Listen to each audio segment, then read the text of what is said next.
Hi, I'm Alex Young. I'm an account executive at Security Health Plan, and today we're going to talk about the basics of health insurance. We'll talk about the costs of going to the doctor.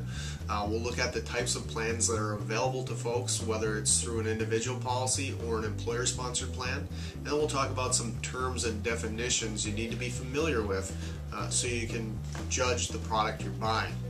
I always like starting with, what does it cost to go to the doctor? If you're young and healthy, you probably don't realize some of those costs associated with hospital bills. For instance, emergency rooms on average are about $500 per visit, and that doesn't include services for blood work, x-rays, or diagnostic testing. Walking into your regular doctor, if you have a family practitioner and have an office visit with that family practitioner, on average is going to run about $160 to $200 per visit. If you need specialized care, if you have to see a specialist, those visits can run $300 or more per visit. And of course, on top of all these charges, if you have any prescription drugs, on average you can expect to spend about $70 per prescription per month. So a huge amount of burden there. If you ever have that worst case scenario, that's why you need health insurance to protect you from these costs. Now, typically when we think of folks who are admitted to the hospital, what is the average age group? Well, it's no surprise that the average age group is 65 years and older. However, what is surprising is the second most or highest admitted age group are the ages of 15 to 44.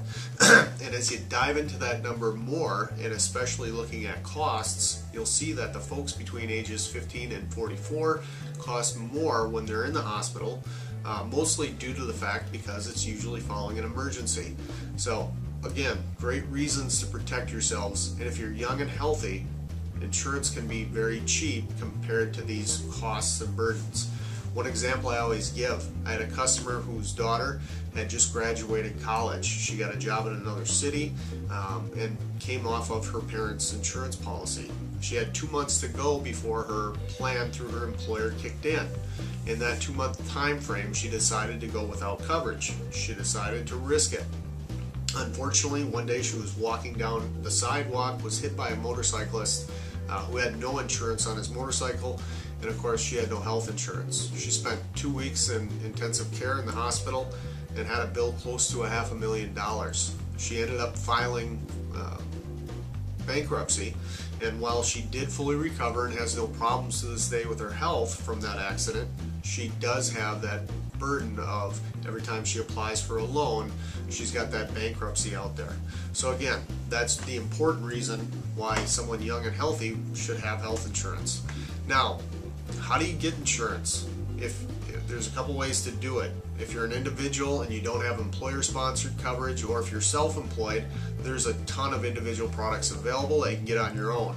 If you do have an employer-sponsored plan available, you need to know a few things about that policy as well, and many of the terms and definitions that we're going to talk about in a few minutes will apply to that coverage too. But first, let's talk about that individual coverage. What you need to know is there are a couple plan types available here in central Wisconsin. Commonly, there's health maintenance organizations and PPOs. Health maintenance organizations, or HMOs, are companies that are geared towards preventive care, to making sure their customers are staying healthy or recovering following a hospital stay or surgery. They have a network of doctors that their customers need to go to in order for their care to be paid for. Typically, HMOs will cover you for emergencies anywhere in the world.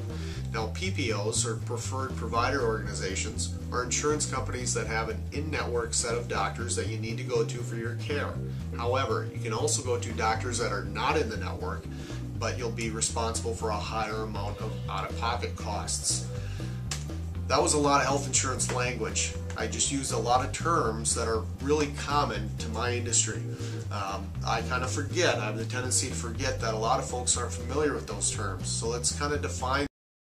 First thing you need to know when you're shopping for health insurance: premium. That word simply means, what is the monthly charge to have an insurance policy? In order to be covered by this insurance company, what are you going to pay per month? Copays. Copays are a set amount that you pay for services. A good example would be if your plan has a $20 office visit copay, you'd pay $20 for that office visit, the insurance company would pay the rest. Deductible. Deductible simply means that's the amount you have to spend prior to the insurance company paying for your bills. Coinsurance, along the same lines, but a little bit more variable. Coinsurance is a percentage. So you pay a certain percentage and the insurance company pays the other percentage. A good example would be your plan having an 80-20 coinsurance option. That means the insurance company pays 80% of the bill and you would be left paying the other 20%. Now, another important number or another important term to be familiar with as you're looking at these benefits: out-of-pocket maximum. What is my worst case scenario? If I end up in the hospital for 2 or 3 weeks, if I have a major surgery, if I have cancer, what can I expect to spend? Many insurance companies refer to this as the out-of-pocket maximum. The out-of-pocket maximum usually is an amount, a cap on what you can spend for that deductible and coinsurance in a calendar year. Typically, they don't count the copays towards this maximum. It's usually just the deductible and coinsurance. Now, a couple other terms you need to be familiar with. Policy exclusions, probably the most important thing to look at when you're shopping for a plan. What doesn't this plan cover? It's a great question to ask when you're shopping for plans. Typically, on individual policies, you can expect maternity and oral surgery to be exclusions. There may be more, so it's an important area to look at. Something that goes hand in hand with exclusions can be pre-existing condition clauses. We always get this question: will you cover my pre-existing conditions? A pre-existing condition is anything you've seen a doctor for or been treated for in the last 15, 18 months, or possibly your entire life. Depending on the company and the plan, they might look back your whole life. Will this plan cover my pre-existing conditions, or will there be any waiting periods before the coverage kicks in for pre-existing conditions? Two very important questions to ask. Now, beyond exclusions and limitations and pre-existing conditions, you also need to be aware if there's any limitations on covered services. For instance, will my plan cover physical therapy, but will it limit it to a number of day visits? Or will it limit coverage for oral surgery? Things like that. So policy exclusions, pre-existing conditions, but on top of that, you need to be aware of limitations. Now, if you're in the individual market shopping for insurance, you need to be aware that there is a procedure called underwriting, which is the policy that you have to answer health questions, possibly supply your medical records, or even have a health exam to see if that insurance company will accept you and cover you under their policy. This underwriting process can take anywhere from 3 to 30 days, so keep that in mind. If you have a date when you know you need insurance, make sure you're doing it in plenty of time to have that new policy in force. Of course, once you have found a company, you're aware of that underwriting procedure and what it takes to apply for that company. Keep in mind to review their benefits, the exclusions, and also the limitations. Now, some folks do have employer-sponsored plans available. All of these terms and definitions we just talked about still apply. The big difference between an individual policy and a policy through your employer is the fact that under an employer plan, you don't have to go through medical underwriting. You're automatically accepted.